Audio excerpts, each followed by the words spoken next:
So maaga nga tayong gumising ngayon kasi niyaya ko na aking pinsan na mag-hiking sa Banff. Super excited ako kasi first time ko to. First time ko pumunta ng Banff at first time ko rin mag-hiking. Kasi never pa akong nag-hiking sa buong buhay ko. At eto nga, medyo maswerte tayo ngayong araw na to kasi nakisama si Aring Araw. At sa vlog na to, samahan nyo ako mag-adventure tayo sa Mountain Tunnel of Banff.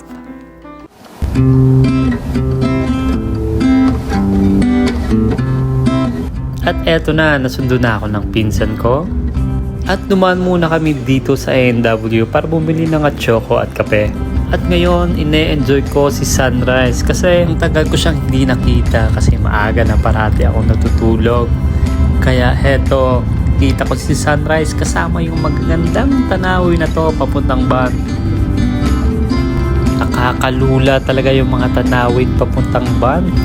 Ito yung mga tanawing sa pelikula ko lang nakikita noon. Pero ngayon, wow, nasa harap ko na.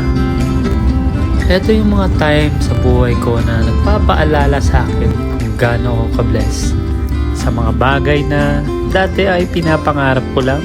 Pero ngayon, unti-unti ko na siyang na-experience. At alam nyo ba sa mga panahong ito, medyo nasusunog pa yung Jasper. Ito yung kalapit na lugar dito sa Banff. Pero kahit na medyo smoky yung paligid, still napakaganda pa rin tignan yung mga tanawin dito.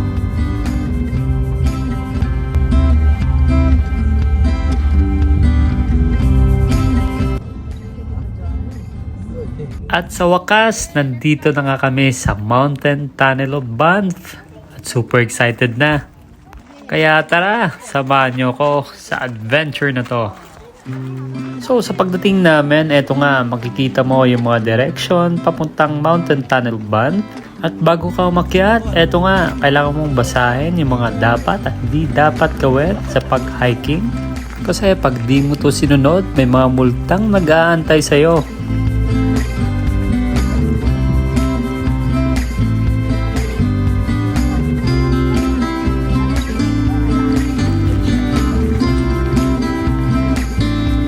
At eto na nga, habang umaakyat kami, unti-unti ko nang nakikita ang ganda ng Banff. Medyo nakakapagod siya nung una, pero kung makikita mo yung mga view sa paligid, wow, napaka worth it. Masaya pa lang mag-hiking pag marami kayo kasi hindi mo na namamalayan yung pagod. Kasi nag-e-enjoy ka na lang sa mga kasamaan mo. Sa mga kwentuhan, sa mga kulitan, ang saya lang.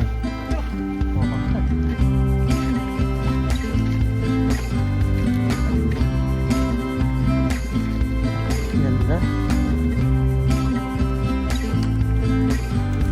At eto nga, na habang pataas ng pataas kami, ay mas lalo akong namamangha sa mga nakikita ko.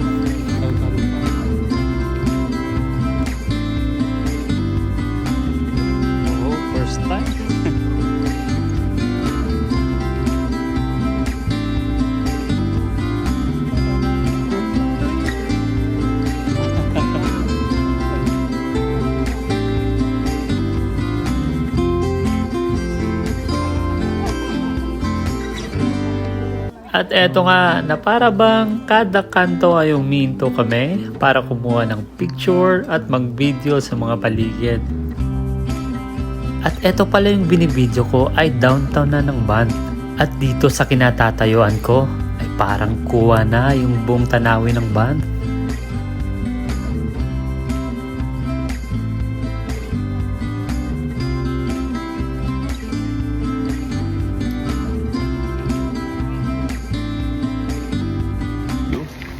Pagod pero worth it.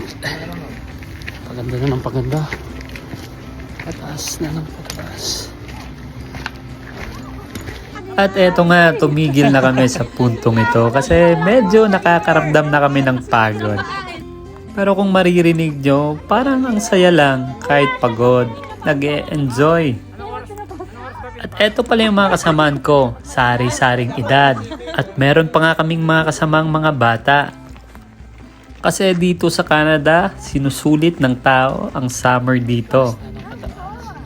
Malaking bagay sa mga tao ang summer dito. Kasi eto lang yung panahon na mas na-e-enjoy ng mga tao ang weather. Mas nag-e-enjoy silang lumabas kasama ang kanilang mga pamilya at mga kaibigan. Ilang buwan lang kasi yung summer dito sa Canada.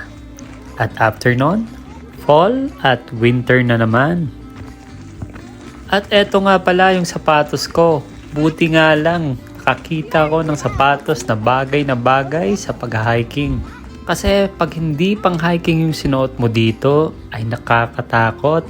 Pwede kang bumagsak pag nadulas ka dito sa mga bangin. Tapos na? Pataas na ng pataas, lalong gumaganda. Wow. Worth it ah.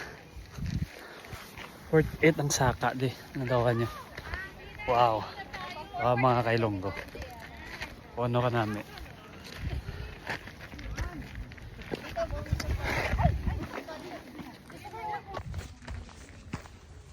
At sa pagkakataong ito, parang malapit na kami sa pinakatuktok ng bundok.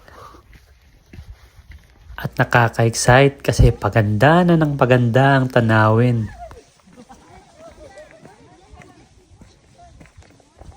Wow. Ang ganda talaga. Di nakakasawang ganda. Tingnan niyo.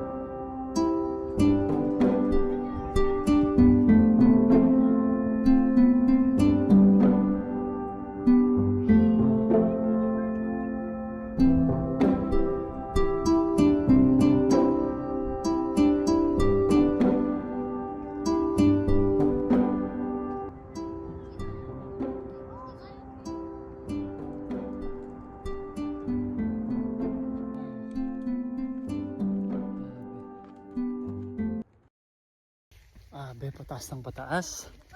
Paganda ng paganda yung view.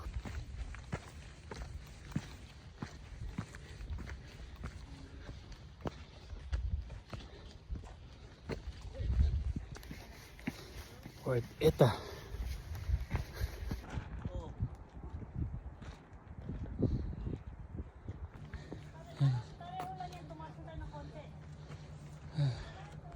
Ang ganda ng bundok nito. Grabe no? Wala na. Paano kaya nabuo tong... Diyos lang may gawa niyan. Grabe nga.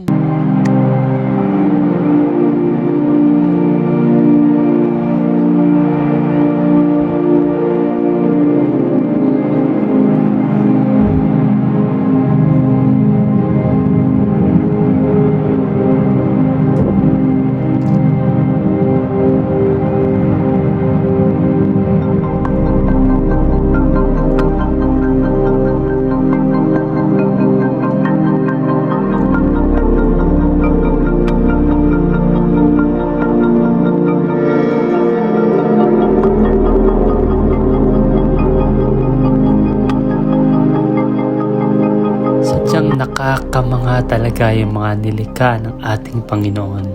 Mga makapigil hiningang mga tanawin na nagpapatunay kung gaano kalakila ang may likha. Kaya di rin natin may kakaila na eto rin yung mga bagay na nagbibigay saya, kulay at payapa sa buhay ng tao.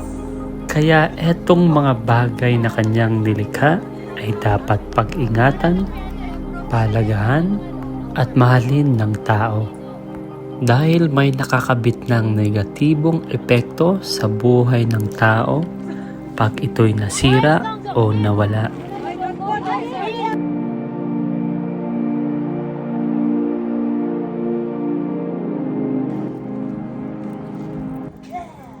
Salamat sa panonood. Dito na nagtatapos ang ating vlog. Once again, this is Longo in Canada. Thank you and God bless.